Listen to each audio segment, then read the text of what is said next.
Who doesn't love a good movie death? At its best, a death scene can complete the hero's journey in gratifying fashion, wring tears from our eyes, and basically have audiences reflecting on their own mortality in a positive way. Sometimes though, a death scene might be so awesome on its own that it entirely elevates the worthiness of an otherwise useless, annoying, or downright boring character. These 12 characters, from flaccid villains to irritating supporting players and eye-rolling stunt cameos, were all low points in their respective movies, at least until they decided to die on screen for our cathartic enjoyment. With that in mind then, I'm Ellie with Whatculture, and this is 12 terrible movie characters redeemed by awesome deaths. Number 12. Dominic Green, Quantum of Solace. A solid contender for the most boring and forgettable Bond villain of all time, Dominic Green is little more than a dull middleman for shady espionage outfit Quantum, a subsidiary of Spectre. Mattia Amalric tries his best to imbue the character with something, but he's left stranded with a generic foreign baddie whose best moment cribs lazily from Goldfinger, drowning Gemma Arterton's preposterously monikered Bond girl Strawberry Fields with crude oil. Cause of death? James Bond captures Green and strands him in the South American desert with only a can of engine oil to quench his thirst. It's later implied that not only did he drink the engine oil, but he was shot dead by Quantum's higher-ups. It was a wonderfully savage death, so cruel and bitter on Bond's part. Number 11. Toad, X-Men. Of all the comic book characters to make their debut in Bryan Singer's groundbreaking superhero classic, any one of them more thinly written and off-puttingly daft than Toad. Fox opted to reimagine the character as more of a goofball and less grotesque than in the comics, presumably to try and sell more action figures, but he ended up cringeworthy and unconvincing. That CGI tongue still haunts us. Cause of death? Struck by lightning at the hands of Storm. There's a lot of hate for Barry's delivery of the infamous "you know what happens to a toad when it's struck by lightning" line, but it was still a suitably brutal overkill demise for an irritating antagonist who landed on the wrong side of silly. Number 10. Dr. Susan McAllister, Deep Blue Sea. Dr. Susan McAllister is the female lead of this delightfully dumb shark movie, and though she originally survived the film intact, test screenings revealed that audiences hated her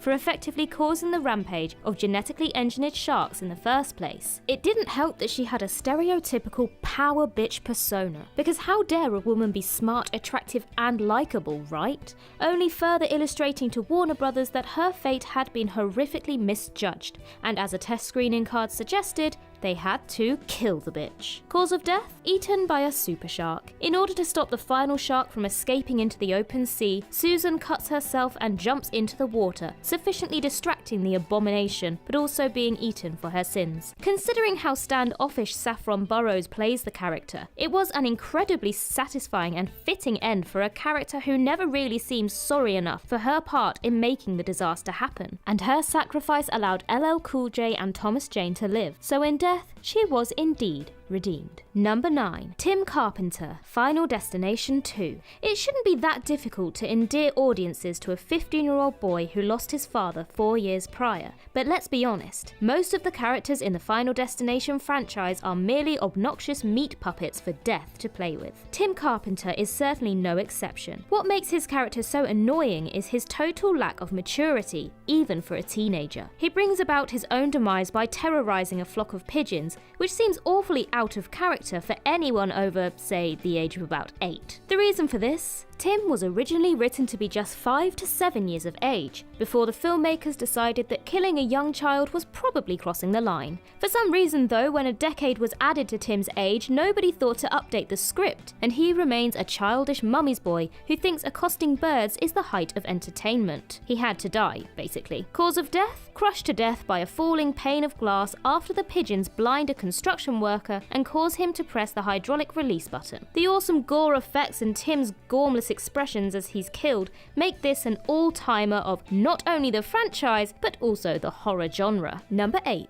Laurel Harrow. You know what a Catwoman movie clearly needed? A villain that's the psychopathic head of a cosmetics company hellbent on releasing a new makeup line which will force its users to become repeat customers, because if they don't keep buying the makeup, their face will disintegrate. That's what. Laurel Harrow is just such a baddie, and she's as awful as you'd expect. Not awful in the, oh what a terrible person person way, but legitimately awful in the sense of why does this character exist and why is she being played by Sharon Stone? Stone, for her sins, received a Worst Supporting Actress Razzie nomination. Cause of death? Laurel's death is so hilariously over the top it almost compensates entirely for how woeful her character otherwise is. During the film's climax, she of course battles Catwoman in her giant skyscraper, and Laurel ends up clinging for dear life from the edge of the building. Once she sees her scratched, eroding face in the reflection of a window though, she refuses to take Catwoman's hand and willfully falls to her death. Number 7. Justin Bieber, Zoolander 2. There's not much point differentiating between Justin Bieber the person and Justin Bieber the character because, aside from Bieber himself, who even knows the difference? The pop star, to his mild credit, at least played along by allowing himself to be brutally murdered on screen in Zoolander 2's opening act. But that didn't stop everyone wincing for every second he appeared in the movie prior to that. His line readings are, as expected, pretty awful, but mercifully he's only in the film about a minute before getting his comeuppance. Cause of death? Riddled with literally hundreds of machine gun bullets by a faceless assassin. Director Ben Stiller milks the moment as any knowing filmmaker would have, focusing on the gory squibs exploding out of Bieber's torso in slow motion, before Bieber takes an obligatory final selfie. Bieber was smart enough to cash in on the cult of internet hate for him, and the results were wonderfully therapeutic for anyone who's ever listened to one of his songs. Number 6. Kazushi Nida, Battle Royale. Kinji Fukasaku's blackly comic dystopian masterpiece featuring a cast of 40-something children, it's not terribly surprising that there are some annoying characters in the bunch. None are quite as loathsome, however, as Kazushi Nida, a horny little degenerate who has designs on track star Takaku Chigusa. Nida takes things too far, however, when he essentially tries to coerce Chigusa into sex at crossbow point and accidentally fires an arrow at her face. Cause of death? Chigusa responds to Nida's accidental discharge by pulling out a pocket knife, chasing Nida down and stabbing him in the crotch and stomach repeatedly until he expires. Couldn't have happened to a nicer guy. Number 5. Todd Voit, Terminator 2, Judgment Day. James Cameron's sci-fi masterpiece is a rich, character-driven action film like no other. But that doesn't mean every single character in it is worthwhile. Reinforcing the persistent cinematic stereotype that foster fathers and stepdads are total douchebags, John Connor's whiny, lazy foster dad Todd didn't seem to care much for John or his dog Max, and was basically just set up for a gory demise once the T-1000 arrives on the scene. Cause of death? Stabbed through the throat by the T-1000, which is disguised as Todd's wife Janelle, after he interrupts the T-1000's phone call to John and complains about Max. No complaints here.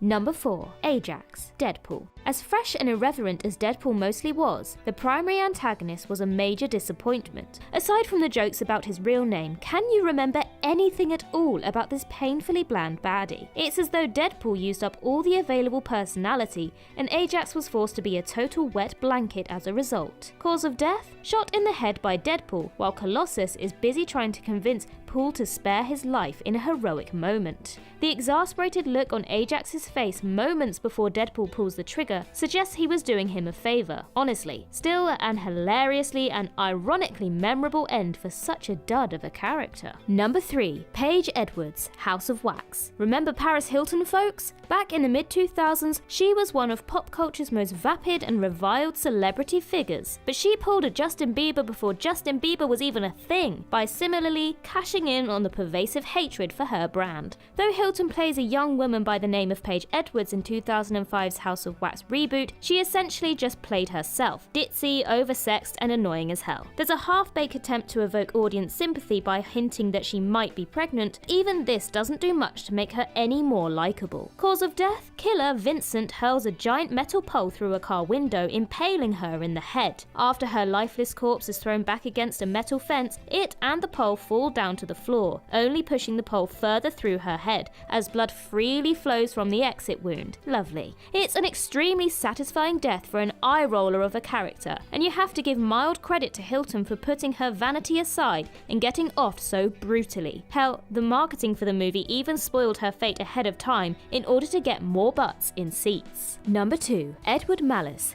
The Wicker Man 2006. What even needs to be said about Nicolas Cage's jaw-dropping protagonist in his disgustingly inferior remake of the 1973 horror classic, The Wicker Man? An almost polar opposite of Edward Woodward's stern Sergeant Howie from the original movie. Cage's Edward Malice is an abject lunatic, stealing a woman's bike at gunpoint, infamously screeching, "How'd it get burned?" punching several women in the face, sometimes while wearing a bear suit, and basically being everything you don't want in an apparently serious genre movie. Cage, for his part, claimed after the fact that his performance was intentionally over the top, but he nevertheless scored a Razzie nomination and the scorn of critics worldwide. Cause of death? Malice is placed inside a giant wicker man, which is set on fire, burning him to death in the hope that the sacrifice will restore the neo-pagans' honey production. From Cage shouting, "Not the bees! The bees! Ah!" as bees are funneled into a mask he's wearing, to the immortal quip,